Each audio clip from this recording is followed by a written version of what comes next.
বন্ধুসকল মই দেখাইছোঁ আজি আপোনাক মোৰ ফাৰ্মৰ যিটো পোৱালিবিলাকৰ খানা খোৱাৰ পাত্ৰবিলাক খানা খোৱাৰ পাত্ৰ এনেই কিনা পাত্ৰত মই নিদিওঁ, কাৰণ কিনা পাত্ৰত দিলে সিহঁতৰ জাগা কম হয় আৰু পাত্ৰবিলাক বহুত বেছি লাগে।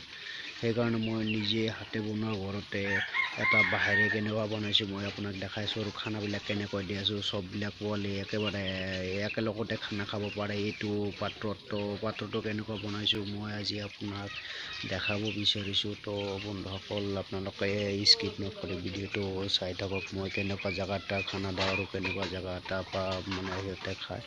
তো বন্ধুসকল মই আপোনাক দেখাইছোঁ। এইটো হৈছে খানা খোৱাৰ পাত্ৰ, এইটো বাঁহৰ দ্বাৰা মই বনাইছোঁ। তো বন্ধুসকল এইটো চাই লওক, এইটোত মই খানা দি আছোঁ। এইটো চাই লওক, এইটো চববিলাক পোৱালি একেলগে খানা খাব পাৰিছে। এইটো বাঁহৰ খৰ 4টা ভাগ কৰি এটা বাঘৰে এটা বাঘ মানে ফালি দিব, বাকী 3টা ভাগ থাকিব। ইয়াতে এনেকুৱা ধৰণৰ বাঁহটো আপুনি ভালকৈ মানে ফিনিচিং কৰি পেলাই আপুনি ইয়াতে খানা দিব পাৰে। তো বন্ধুসকল মই আপোনাক এইটো খানা খোৱাৰ পাত্ৰটো দেখাই আছোঁ। আৰু বন্ধুসকল এইটো চাই লওক, এইটো চববিলাক পোৱালি একেলগতে খানা খাব পাৰে। এভেইলেবল জেগা আছে ইয়াত, কাৰণ কিনা পাত্ৰত মানে খানা দিলে অলপ জেগা আৰু পাত্ৰ বেছি লাগে, চববিলাক পোৱালিৰ জেগা নহয়। সেইকাৰণে মই এইটো ব্যৱস্থা কৰিছোঁ, মই হোমমেড নিজে ঘৰত বনাইছোঁ। তো বন্ধুসকল এনেকুৱাকৈ আপোনালোকে বনাব পাৰে। তো সেইকাৰণে মই আপোনাক দেখাইছোঁ, এইটো পোৱালিবিলাক খানা খাই আছে, এইটো আপোনাক দেখাই আছোঁ।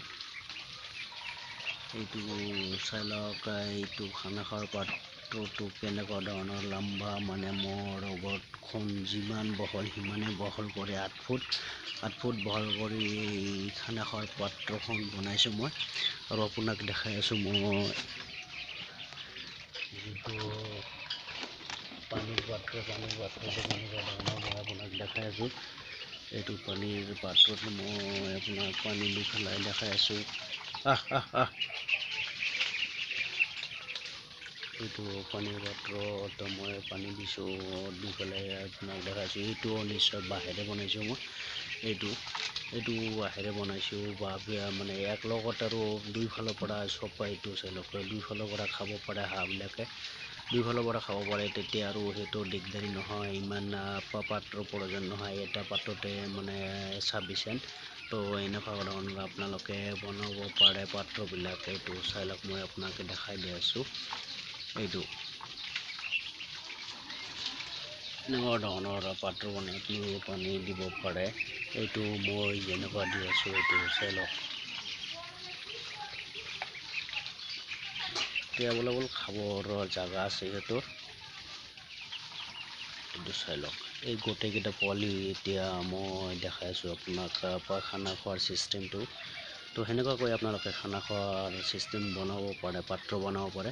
তো আৰু যদি বন্ধুসকল আপোনালোকে মোৰ চেনেলত নতুন, তেতিয়াহ'লে মোৰ চেনেলটো ছাবস্ক্ৰাইব কৰিব আৰু লগতে বেল আইকনটো ক্লিক কৰিব, আৰু লগতে ভিডিঅ'টো লাইক আৰু শ্বেয়াৰ কৰিব, কাৰণ মোৰ ভিডিঅ' বনোৱাৰ মানে আগ্ৰহ যাব। তো বন্ধুসকল এইটো মই আপোনাক দেখাইছোঁ, এইটো আকৌ লাষ্ট টাইম মই দেখাইছোঁ। এইটো খানা খোৱাৰ পাত্ৰ যোনটো কাষৰ পৰা দেখাইছোঁ, এইটো চাই লওক। এইটো পানীৰ পাত্ৰ মই আপোনাক দেখাইছোঁ। তো বন্ধুসকল এনেকুৱাকৈ আপোনালোকে বনাব পাৰে খানা খোৱাৰ পাত্ৰ ঘৰতে, আপোনাৰ ইমান পাত্ৰৰ প্ৰয়োজন নহ'ব। তো বন্ধুসকল থেংক ইউ ভিডিঅ'টো চোৱাৰ কাৰণে।